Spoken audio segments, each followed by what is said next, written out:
Hello friends, இன்னைக்கு நம்ம மவுத் melting cookies recipe தான் பார்க்க போகிறோம். அதுவும் ரொம்பவே ஹெல்தியான வெர்ஷனில்.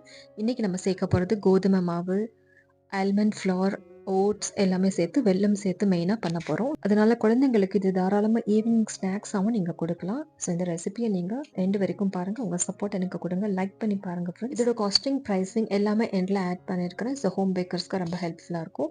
இப்போ வாங்க நம்ம ரெசிபிக்குள்ளே போகலாம். இப்போ ஒரு பவுலில் நான் பட்டர் சேர்த்துக்க போகிறேன். பட்டர் பார்த்தீங்கன்னா 75 கிராம்ஸ் அளவுக்கு வரும்.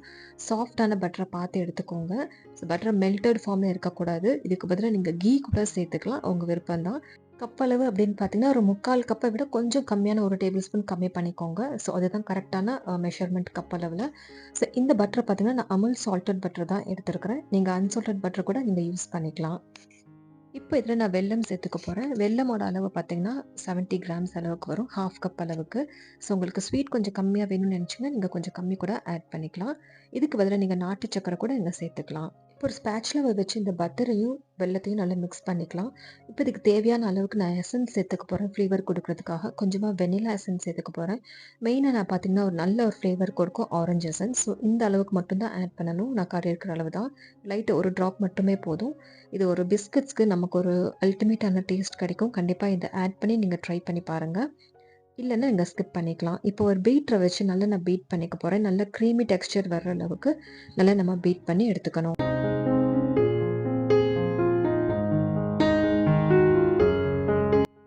அடுத்து இதில் ட்ரை இன்க்ரீடியன்ஸ் எல்லாம் ஒவ்வொன்றா ஆட் பண்ணிக்கலாம். ஸ்ட்ரெயினர் ப்ளேஸ் பண்ணி நான் 100 கிராம்ஸ் அளவுக்கு நான் கோதுமை மாவு சேர்த்துக்க போகிறேன். 1 கப் அளவுக்கு வரும். அது கூடவே நான் பவுடர் பண்ண ஆல்மண்ட் ஃப்ளவருமே ஆட் பண்ணிக்க போகிறேன். 1/4 கப் அளவுக்கு, அதாவது 25 கிராம்ஸ் அளவுக்கு வரும். இது கூடவே கொஞ்சமாக ஓட்ஸை நல்லா பவுடர் பண்ணி இதை சேர்த்துக்கலாம். இது வந்து ஒரு பைண்டிங் ஏஜென்ட்டாக ஒர்க் ஆகும் நமக்கு. இதுவுமே 1/2 கப் அளவுக்கு 50 கிராம்ஸ் வரும். கொஞ்சமாக 1/4 டீஸ்பூன் அளவுக்கு நான் பேக்கிங் பவுடர் ஆட் பண்ணிக்கிறேன். இப்போ இது எல்லாமே நல்லா சலிச்சு நம்ம ஆட் பண்ணிக்கலாம். இதுக்கு கடைசியில் பார்த்தீங்கன்னா கொஞ்சம் ரெசிடியூ இருக்கும். அதையுமே திரும்ப நம்ம மிக்சியில் ஒரு தடவை பவுடர் பண்ணி இது கூட சேர்த்துக்கலாம். ஸோ இப்போ இது எல்லாத்தையுமே நல்லா நம்ம மிக்ஸ் பண்ணி கொடுத்துக்கலாம் ஸ்பேட்ச்லாவை வச்சு. இப்போ பார்த்தீங்கன்னா ஃப்ரெண்ட்ஸ், ஜென்டில் தான் நம்ம மிக்ஸ் பண்ணணும். நீங்கள் அதிகமாக மிக்ஸ் பண்ணி கொடுத்தீங்கன்னா நம்ம குக்கீஸ்லாம் ரொம்ப ஹார்ட் ஆகிடும். ஸோ இந்த ஸ்டெப் நீங்கள் கண்டிப்பாக ஃபாலோ பண்ணணும். இப்போ நம்ம கை வச்சு நல்லா நம்ம மிக்ஸ் பண்ணிக்கலாம். ஜஸ்ட் நம்ம இன்க்ரீடியன்ஸ் எல்லாமே ஒன்று சேர்த்தா போதும். நம்ம சப்பாத்தி மாவு மாதிரி பிசைஞ்சு நம்ம எடுக்கணும்னு அவசியம் கிடையாது. இப்போ நீங்கள் நோட் பண்ணிங்கன்னா நமக்கு வந்து மாவு கம்மியாக இருக்கிற மாதிரி ஒரு ஃபீல் இருக்கும். ஏன்னா கையிலலாம் ஒட்டுற மாதிரி இருக்கும். ஸோ அதனால் நீங்கள் எக்ஸ்ட்ரா நீங்கள் மாவு எதுவும் சேர்த்துறாதீங்க. அப்படி இல்லைன்னா உங்களுக்கு மவுத் மெல்டிங் குக்கீஸ் கிடைக்காது. ஸோ இதுதான் கரெக்டான கன்சிஸ்டன்சி. ஸோ இது பட்டர் இதுக்காக தான் நம்ம அதிகமாக சேர்க்குறோம். இப்போ ஒரு கிளிங் ரேப்பில் நான் இதெல்லாம் ப்ளேஸ் பண்ணி நல்லா கிளிங் ரேப் பண்ணி நான் ஃப்ரிட்ஜில் ஸ்டோர் பண்ணிக்க போகிறேன். ஸோ இந்த மெத்தட் நீங்கள் இதே மாதிரி ஃபாலோ பண்ணுங்கள் ஃப்ரெண்ட்ஸ். கண்டிப்பாக உங்கள் மவுத் மெல்டிங் குக்கீஸ் உங்களுக்கு பசங்களுக்கு ரொம்பவே பிடிக்கும். ஹெல்த்தியான நம்ம குக்கீஸ் ரெடி பண்ணி கொடுக்கலாம். ஸோ இதே மாதிரி நான் கிளிங் ரேப் பண்ணி ரெடியாக வச்சுருக்கேன். இதை வந்து தொட்டிங்கனாலே உங்களுக்கு நல்ல ஒரு சாஃப்டாக இருக்கும். ஸோ இது வந்து நீங்கள் ஃப்ரீசரில் வைக்கிறதா இருந்தால் 20 to 25 மினிட்ஸ் வரைக்கும் நீங்கள் ஃப்ரீசரில் ஸ்டோர் பண்ணலாம். ஃப்ரிட்ஜில் வைக்கிறதா இருந்தால் ஒரு 1/2 அன் ஹவர் டு ஒரு 45 மினிட்ஸ் வரைக்கும் நீங்கள் ஃப்ரிட்ஜில் ஸ்டோர் பண்ணி எடுத்திங்கன்னா நமக்கு கொஞ்சம் ஹார்டான டோ கிடச்சிரும். ஸோ இதுதான் கரெக்டாக இருக்கும். ஸோ இப்போ பார்த்தீங்கன்னா நமக்கு எந்த அளவுக்கு சாஃப்டாக நம்ம டோ ப்ளேஸ் பண்ணோம். இப்போ பார்த்தீங்கன்னா ஹார்டாகி கிடச்சிருக்கு. ஸோ இப்போ இது வந்து நம்ம சேம் சைஸில் இருக்கிற மாதிரி சின்னதாக ஒரு உருண்டை எடுத்துக்கலாம். சப்போஸ் எப்பயுமே லைட்டாக உங்கள் ஸ்டிக்கியாக இருக்க மாதிரி ஃபீல் பண்ணிங்கன்னா லைட்டாக நீங்கள் கோதுமை மாவு கையில் தொட்டுக்கிட்டு இதே மாதிரி நீங்கள் பண்ணிங்கன்னா நான் ஸ்டிக்கே நமக்கு கிடச்சிரும். ஸோ இதே மாதிரி எல்லாமே நான் எடுத்து இதே மாதிரி குட்டி குட்டியாக நான் குக்கி ஷேப்க்கு நான் கொடுத்துருந்தேன். ஸோ இதேமே நான் உங்களுக்கு வெயிட் பண்ணி காட்டுறேன். நீங்கள் செல்லிங் பர்பஸ்க்காக பண்ணுறதா இருந்தால் இது வெயிட் பண்ணி நீங்கள் எல்லா பீஸஸுமே பண்ணும்போது கரெக்டாக உங்களுக்கு மெஷர்மெண்ட் கிடைக்கும்.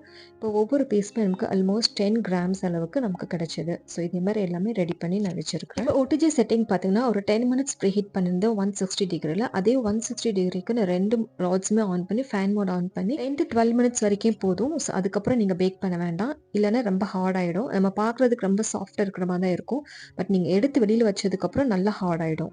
ஸோ இப்போ பார்த்தீங்கன்னா நமக்கு சூப்பரான மவுத் மெல்டிங் குக்கீஸ் ரெடியாகி கிடச்சிருக்கு. நான் இது வந்து ஆர்டருக்காக தான் பண்ணியிருந்தேன் ஃப்ரெண்ட்ஸ். இல்லைன்னா உங்களுக்கு வந்து நான் எடுத்து நான் உள்ள டெக்ஸ்சரும் காட்டிருப்பேன். பட் இதை நான் பேக் பண்ணி கொடுக்கணும். இப்போ எனக்கு டோட்டலாக பார்த்தீங்கன்னா 207 அளவுக்கு எனக்கு கிடச்சிது. எனக்கு 200 கிராம்ஸ் தான் எனக்கு ஆர்டர் கிடச்சிது. ஸோ அதே மாதிரி தான் நான் பண்ணியிருக்கிறேன். ஸோ இதே மாதிரி ஹெல்தியான வீட் குக்கீஸ் நீங்களும் வீட்டில் ரெடி பண்ணி கொடுங்க பசங்களுக்கு. எல்லாருக்குமே ரொம்ப பிடிக்கும். பெரியவங்களுக்கும் விரும்பி சாப்பிடுவாங்க. நமக்கு ஒரு சாட்டிஸ்ஃபேக்ஷன் கிடைக்கும். நான் ஹெல்தியான ரெசிபி நம்ம கொடுத்துருக்குறோம் அப்படின்னு. ஃப்ரெண்ட்ஸ், இந்த வீடியோ உங்களுக்கு யூஸ்ஃபுல்லாக இருக்கும்னு நினச்சிங்கன்னா ப்ளீஸ் லைக் பண்ணி பாருங்கள். ஹைப் ஆப்ஷன் இருந்துச்சுன்னா ஹைப் பண்ணுங்கள். அடுத்து இப்போ காஸ்டிங் அண்ட் ப்ரைஸிங் பார்ப்போம். இப்ப இந்த சார்ட்ல பார்த்தீங்கன்னா, இன்கிரீடியன்ட்ஸ் குடுத்துருக்கிறேன். அதுக்கு உண்டான காஸ்ட்டுமே நான் டைரக்ட்டாவே குடுத்துருக்கிறேன். நான் பர்ச்சேஸ் பண்றது ஹோல்சேல் மார்க்கெட்ல தான் நான் இன்கிரீடியன்ட்ஸ் எல்லாம் பர்ச்சேஸ் பண்ணுவேன். சப்போஸ் நீங்க ரீட்டெயில் ஷாப்ல நீங்க பர்ச்சேஸ் பண்றதா இருந்தா, கண்டிப்பா காஸ்ட் வந்து கொஞ்சம் அதிகமாவே வரும். ஸோ அதுக்கேத்த மாரி நீங்க உங்க காஸ்ட் வந்து நீங்க ரெடி பண்ணிக்கலாம். இப்ப டோட்டல் பார்த்தீங்கன்னா, நமக்கு 115 வரைக்கும் நமக்கு வந்து காஸ்ட் ஆயிருக்கு. இது ஓடிஜி பிளஸ் லேபர் சேர்த்து தான். இப்ப சேல்ஸ் பண்றதுக்காக நீங்க பண்றதாவது, இது கூட நீங்க பேக்கிங்கும் நீங்க ஆட் பண்ணிக்கணும். சப்போஸ் பேக்கிங் உங்களுக்கு ₹7, ₹8 அதே மாரி காஸ்ட் வரும். ஸோ எந்த காஸ்ட்டோ அதேமாரி நீங்க ஆட் பண்ணதுக்கப்புறம், நீங்க வந்து ப்ராஃபிட் நீங்க ஆட் பண்ணி நீங்க பிரைஸ் ஃபிக்ஸ் பண்ணிக்கலாம். இப்ப இது செல்லிங் பிரைஸ் பார்த்தீங்கன்னா, 190லேருந்து 210 வரைக்குமே நீங்க பிரைஸ் ஃபிக்ஸ் பண்ணி நீங்க சேல்ஸ் பண்ணிக்கலாம். இது வந்து அப்ராக்ஸிமேட் செல்லிங் பிரைஸ் தான். ஐ ஹோப் இந்த வீடியோ உங்களுக்கு யூஸ்ஃபுல்லா இருந்திருக்கும் நம்புறேன் ஃப்ரெண்ட்ஸ். ப்ளீஸ் லைக் பண்ணி உங்க சப்போர்ட் எனக்கு குடுங்க. சப்ஸ்கிரைப் பண்ணி வச்சுக்கோங்க. முடிஞ்ச அளவுக்கு வீடியோவ ஷேர் பண்ணுங்க. தேங்க்ஸ் ஃபார் வாட்சிங்.